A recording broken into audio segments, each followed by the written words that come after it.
ሰላም ሰላም ሰላም ክቡራት ተኸታተልቲ ሓበን ቤትና ከመይ ትኾኑ? ኣነ እግዚኣብሔር ይመስገን ሰላም ኣለኹም። ንስኹም ኣብ ዘለኹሞ ሰላም ክትኮኑ በዓል ሙሉእ ተስፋ እየ። እምበኣር ሎማዓንቲ ድማ ሳልሳይ ክፋል ናይ ዝሓለፈ ክፋላት ናብ ሎሚ ነሳልሳይ ክፋል ይኽልወና። ተስፋ ግብር ድማ ብዙሕ ፊደላት ብዙሕ ቃላት ብዙሕ ቃላት ትፈልጡ ክትህልው እምበኣር ዘረባ ኮይኑ ሓልኩም ሕጂ ናብ ትምህርቲ ከብለኩም እየ። ክሳብ ዝውድእ ፅንዕ ኢልኩም ተኸታተሉኒ ኢኹም። ሰናይ ትምህርቲ ግዜ።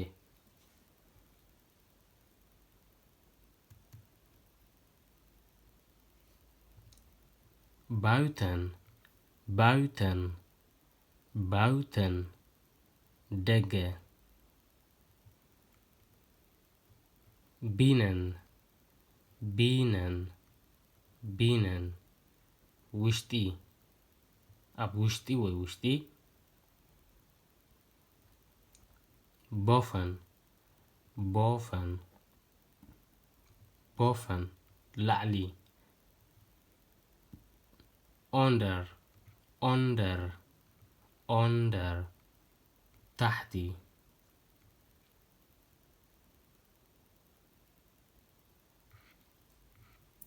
mevrouw mevrouw mevrouw ወይዘሮ ወይዘሮ meneer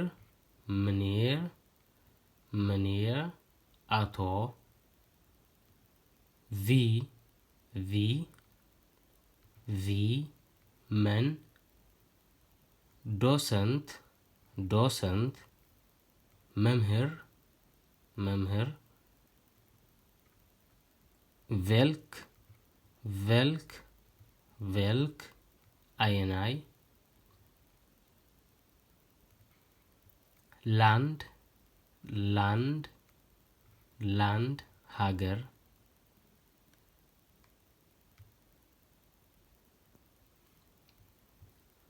var var var ኣበይ straat straat ጎደና centrum centrum centrum ማእኸል ቦታ ማለት እዩ። ማእኸል ቦታ ንኣብነት ናይ ሓደ ማእኸል ናይ ከተማ ኣብ ማእኸል centrum ኢልካ ፅውዖ ማእኸሉ ኣብ ማእኸል ማለት እዩ። maar maar ግን hardop hardop hardop ዓው ምባል ወይ ዓው በል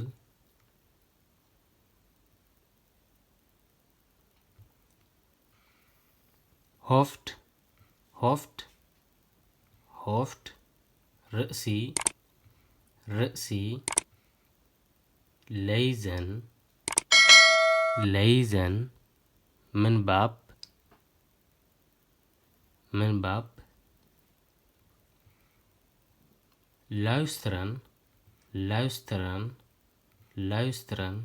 ምስማዕ naar naar naar ናብ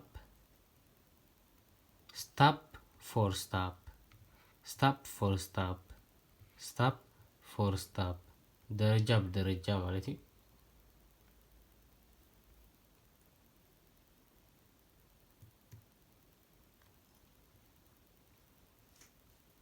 woorden woorden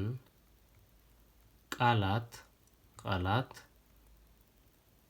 woordenlijst woordenlijst መዝገብ ቃላት ናይ ቃላት ሊስት ማለት እዩ። ናይ መዝገብ ቃላት verstaan verstaan verstaan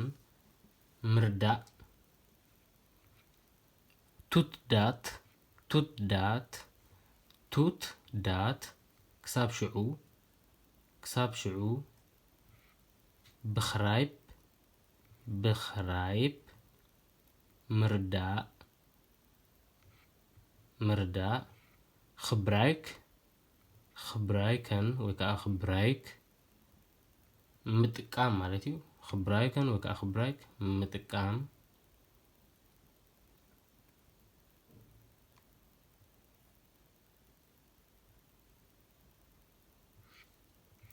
daarmee ምስኡ ወይ ብኡ ወይ ምስኡ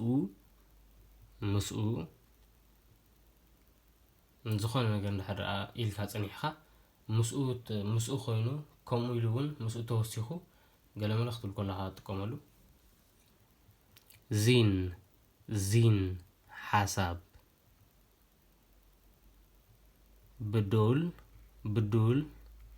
ብዱል ማለት ማለትካ ማለት ብዱለን ብዱል ማለት ድንኣብነት ቫት ብዱል እየ ትብሎ ንሓደ ሰብ ቫት ብዱል እየ ትብሎ እንታይ ማለትካ እዩ እንታይ ኣባህለኻ እዩ ትብሎ ኣለኻ ማለት እዩ ቪያ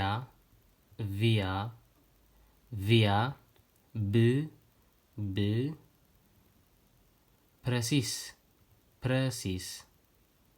ፕረሲስ ብግቡእ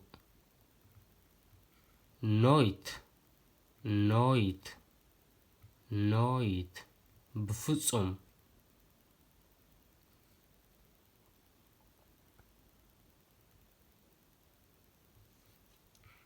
ላተር ደሓር ስኽራይፈን ምጽሓፍ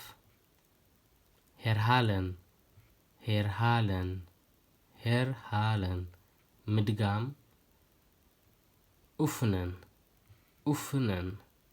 ኡፍነን ልምምድ ወይ ከዓ ምልምማድ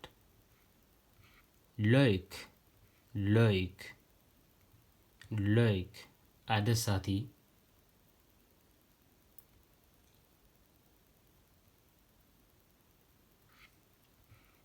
ኢትስማክለክ ብሩኽ መኣዲ ንኽትብል ጥቀመሉ ማለት እዩ ኢትስማክለክ ትብሎም ብሩኽ መኣዲ ክብለልኩም ትብለለኻ ማለት እዩ ኢትስማክለክ ትብሎም ዜከር ብርግጽ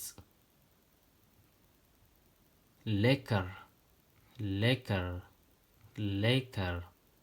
ጥዑም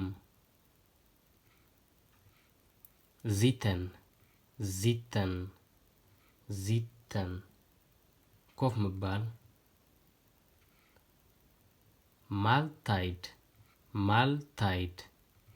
ማልታይድ ናይ ምግቢ ጊዜ ማለት እዩ ናይ ምግቢ ጊዜ ኾንኩሉ ማልታይድ ባል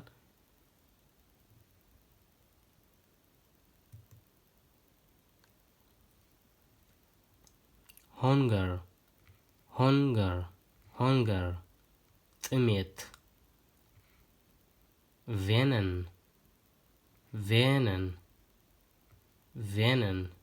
ለመደ ወይ ምልምማድ ማለት እዩ ንሓደ ነገር ምልምማድ ቬነን ንበሃል ሉንች ምሳሕ ኤተን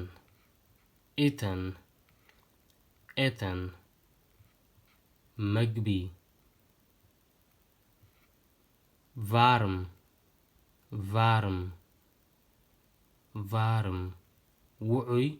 ውዑይ ክኸውን ይኽእል ወይ ከዓ ዋዒ ክኸውን ይኽእል ከምዚ ሃሩር ገብረልካ ዋዒ ክኸውን ኣብ ማይ እንድሕር ኣውዒኻዮ እውን ዋዒ እንተርኢ ይኸውን ውዑይ እውን ክትብል ትኽእልካ ማለት እዩ ቫርም ውዑይን ዋዕን ይኸውን ይኽእል እዩ ማለት እዩ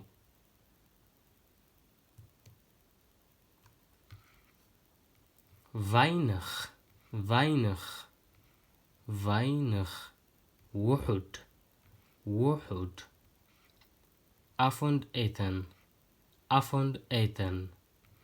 ኣፎንድ ኤተን ድራር ፋንኣፎንድ ናይ ምሸት ወይ ከዓ ሎም ምሸት ዓይነቱ ናይ ምሸት ማለት እዩ ፍሩኸር ቀደም